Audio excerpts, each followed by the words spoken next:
Bonjour, c'est Cyril encore. On est le 28 juillet 2025. Alors je viens sur la trompette aujourd'hui encore et je viens proclamer le retour de notre Seigneur Jésus-Christ. Amen. Alléluia. Soyons tous bénis. Soyons remplis de sa joie. Alors, je viens apporter, n'est-ce pas, un cri du cœur du Seigneur à ses enfants. Alors, le texte se trouve dans Sophonie 2. Et voilà ce que le Seigneur dit. Il dit, cherchez l'Éternel, Sophonie 2, le verset 3. Cherchez l'Éternel, vous tous humbles du pays, qui pratiquez ses ordonnances. Recherchez la justice, recherchez l'humilité. Peut-être serez-vous épargnés au jour de la colère de l'Éternel. Amen.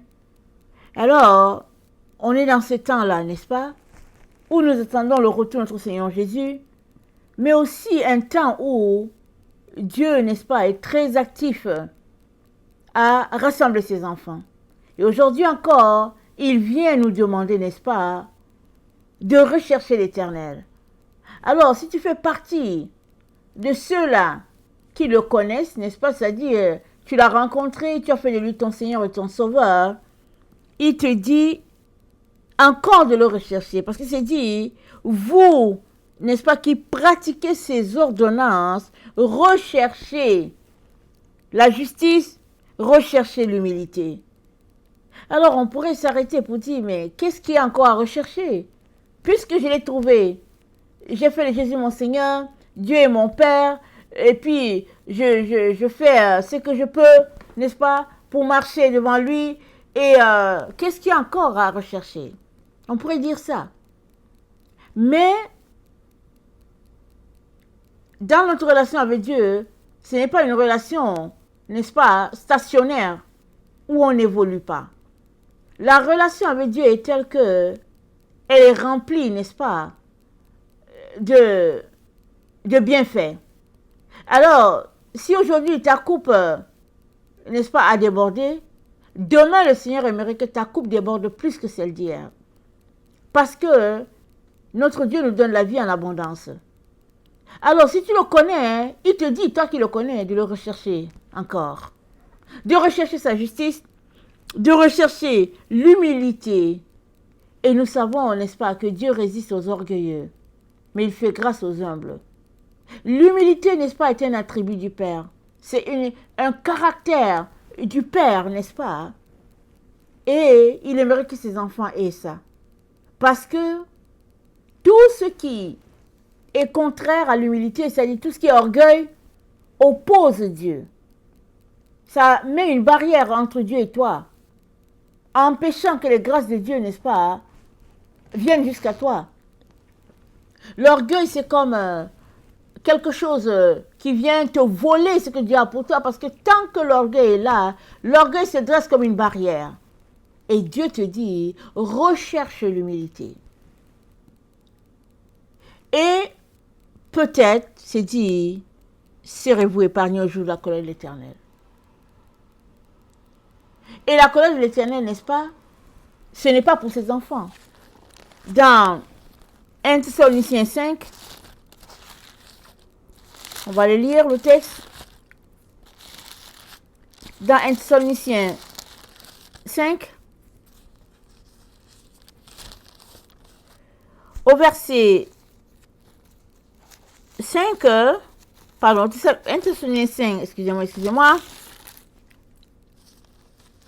au verset 9, c'est dit, car Dieu ne nous a pas destinés à la colère, mais à l'acquisition du salut par notre Seigneur Jésus.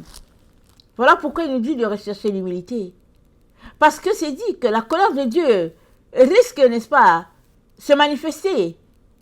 Et Dieu dit à ses enfants, recherchez l'humilité, recherchez la justice, parce qu'il veut te cacher sous son aile. Il aimerait te cacher à l'ombre de ses ailes de telle sorte que si le fléau passait, toi tu serais protégé parce que tu l'as cherché. Amen. Parce que tu as fait de lui ton abri, ton refuge. Et lui, en retour, comme un père, il va t'accueillir, n'est-ce pas? Et il va te donner, n'est-ce pas, ses bras comme refuge, de telle sorte que tu seras comme quand la poule protège ses poussins à l'ombre de ses ailes. Et pour tout cela, n'est-ce pas, qui ne connaissent pas l'Éternel, le Seigneur te dit aussi de le rechercher, de le chercher, pardon. Parce que le Seigneur aimerait te sauver. Parce que Dieu a fait que tous les hommes, où qu'ils soient, puissent connaître l'Éternel en le cherchant. Il n'y a pas des gens qui connaissent l'Éternel sans le chercher. Acte 17, n'est-ce pas? Dans Acte 17, voilà ce qui est dit. Acte 17, au verset 26, c'est dit, « Il a fait que tous les hommes, sortis d'un seul sang, habitassent sur toute la surface de la terre, ayant déterminé la durée des temps et les bornes de leur demeure. Il a voulu qu'ils chassent le Seigneur et qu'ils s'efforçassent de le trouver en tâtonnant, bien qu'il ne soit pas loin de chacun de nous. Car en lui, nous avons la vie, le mouvement et l'être. » C'est ce qu'ont dit aussi quelques-uns de vos poètes. De lui, nous sommes la race. Donc, notre Dieu a fait que tout le monde est appelé à chercher Dieu. Et dans toutes sortes de tâtonnements. L'un tâtonne d'une manière, l'autre tâtonne de l'autre. Et alors que tu cherches Dieu et que ton cœur, n'est-ce pas, est enflammé, voulant le connaître, Dieu va se révéler à toi. Et il va te dire, me voici. C'est comme s'il jouait à cache-cache. Et c'est à dessein. Parce que dans le tâtonnement, tu finiras par trouver Dieu. Parce que Dieu va se faire, il va se révéler. Il a dit, cherchez-moi de tout votre cœur, je me laisserai trouver. Amen. Et dans ce cri de cœur, n'est-ce pas, aujourd'hui encore, n'est-ce pas, que Dieu a pour nous, il dit, si tu ne connais pas le Seigneur, il te dit, cherche-moi. Amen. Si tu connais le Seigneur, il dit, recherche-moi encore. Recherche la justice, recherche l'humilité.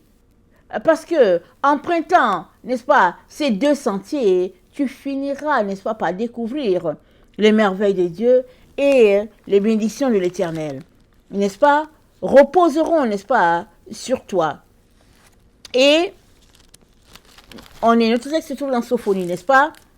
Et dans Sophonie 1, au verset 4, Dieu dit, « J'étendrai ma main sur Juda, sur tous les habitants de Jérusalem, j'exterminerai de ce lieu les restes de Baal, le nom de ses ministres et les prêtres avec eux, ceux qui se prosternent sur les toits devant l'armée des cieux, ceux qui se prosternent en jurant par l'Éternel et en jurant par leur roi, ceux qui se sont détournés de moi et ceux qui ne cherchent pas l'Éternel, qui ne me consultent pas. » Alors, qu'est-ce que Dieu est en train de dire?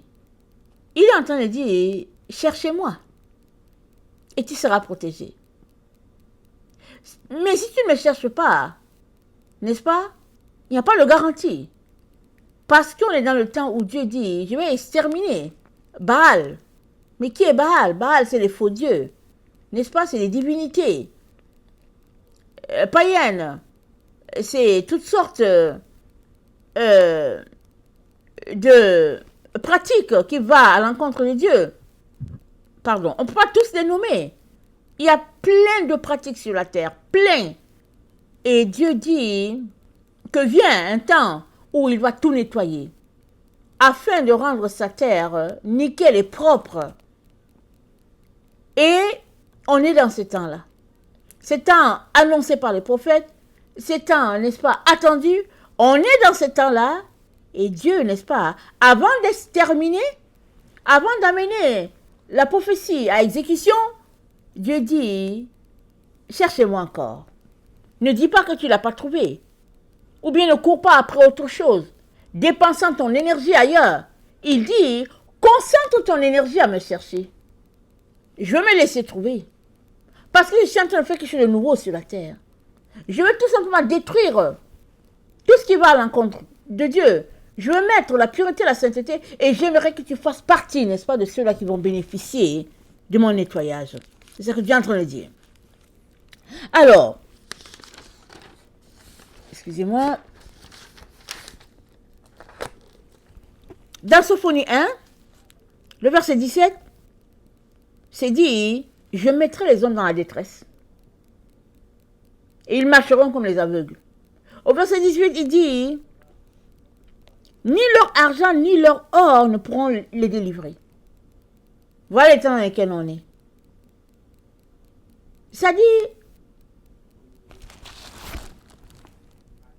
l'argent peut acheter plein de choses. L'or peut être échangé contre plein de choses.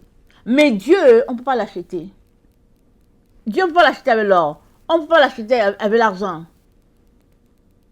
Dieu, il est ton trésor ou bien il ne l'est pas. Et tu le trouves comment? C'est en le cherchant. C'est ça qu'il est en train de te dire aujourd'hui.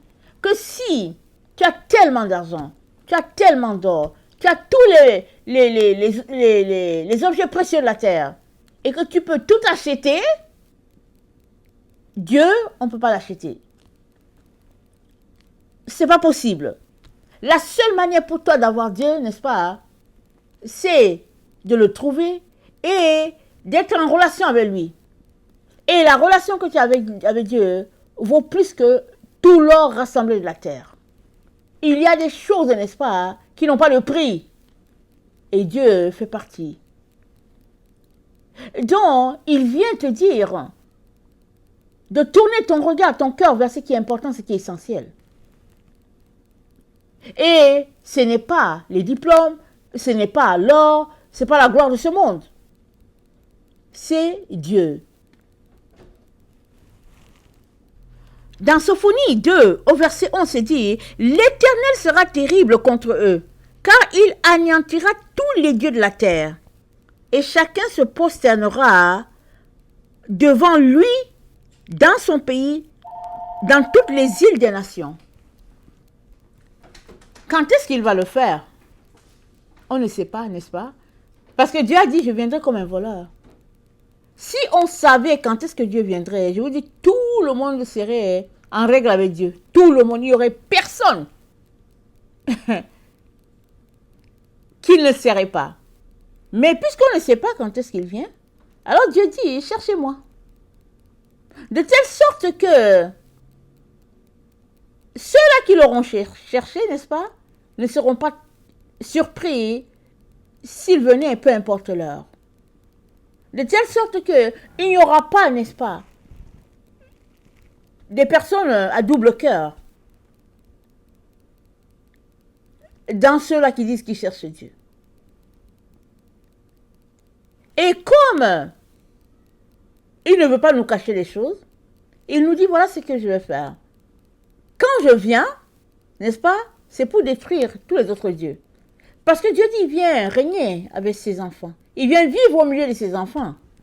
Alors, imaginez-vous Dieu, le Créateur, en train de vivre au milieu de ses enfants. Hein, et puis d'autres dieux être là pour dire qu'ils sont des dieux? Non.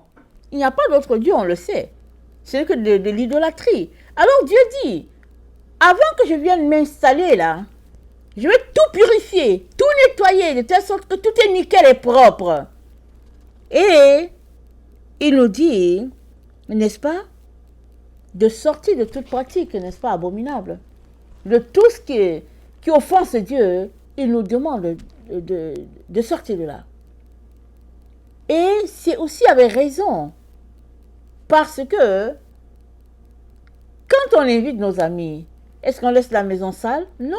On passe le temps à nettoyer, à enlever la poussière, et puis on prépare, et puis on fait ceci, on dit non, on a invité les amis. Si on est capable de faire ça, n'est-ce pas, pour des personnes qui nous sont chères, à combien plus forte raison devant nous nettoyer notre maison, la prêter pour le roi de gloire? Et Dieu nous dit ce qu'il faudrait nettoyer. C'est d'enlever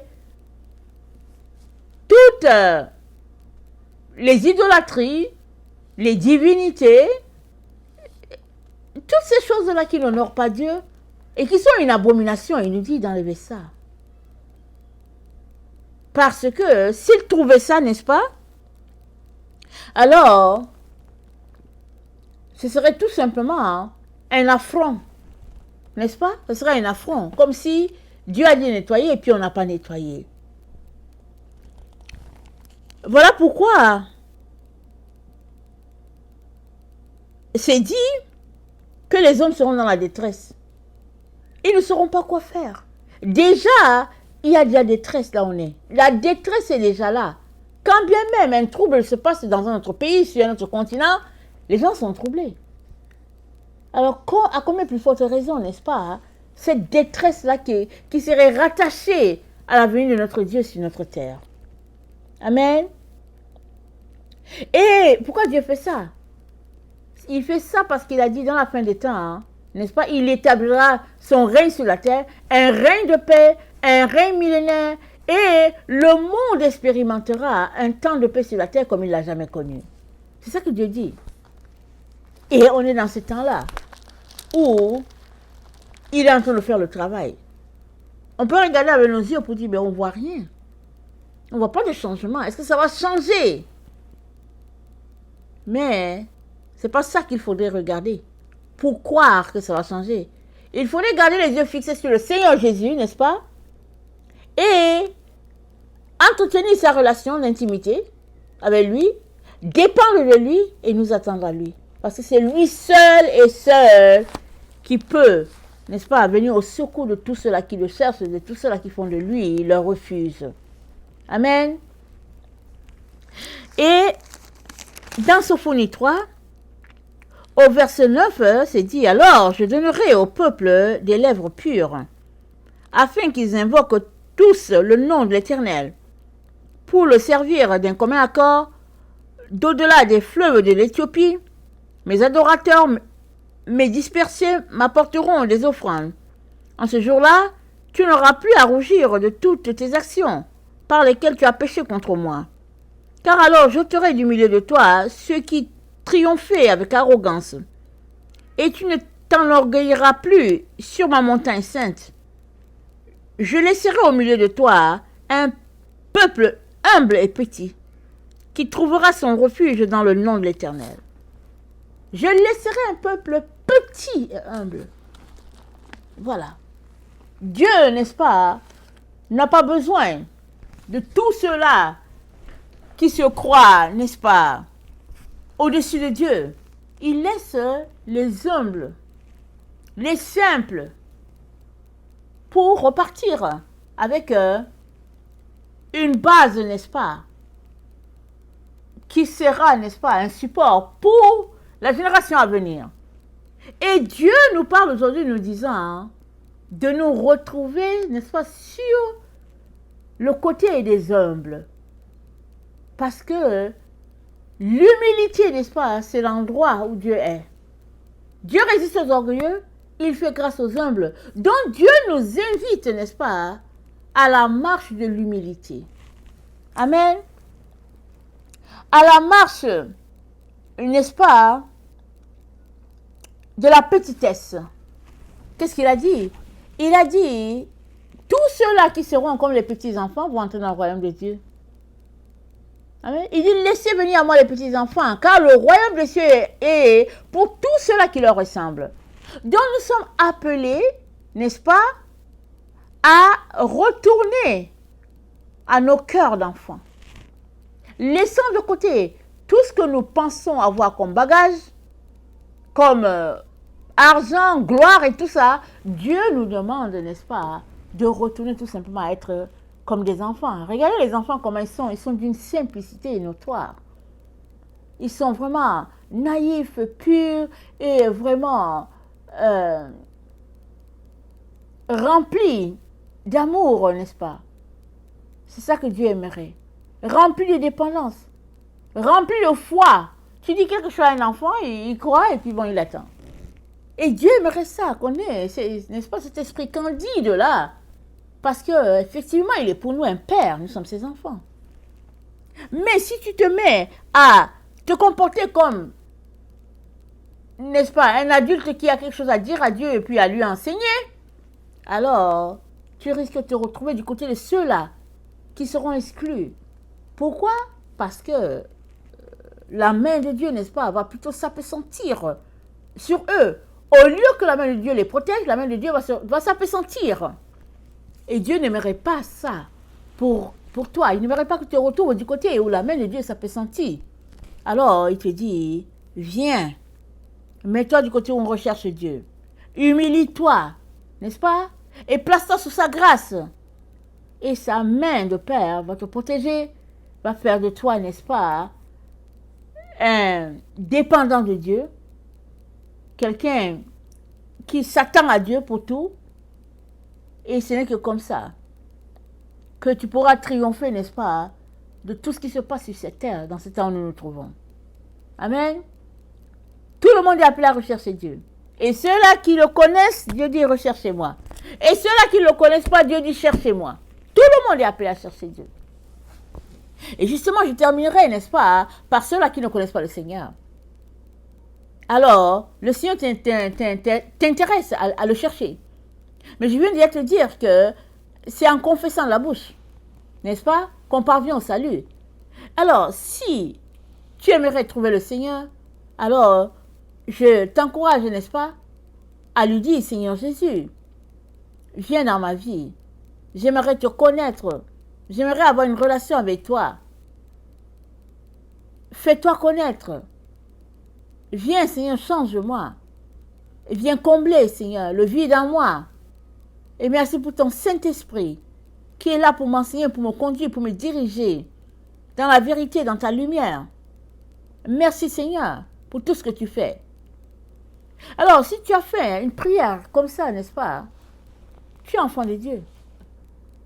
Plus tu vas lire ta Bible, plus tu vas venir devant lui, plus Dieu va se révéler à toi. C'est comme chaque couche d'oignon que tu enlèves.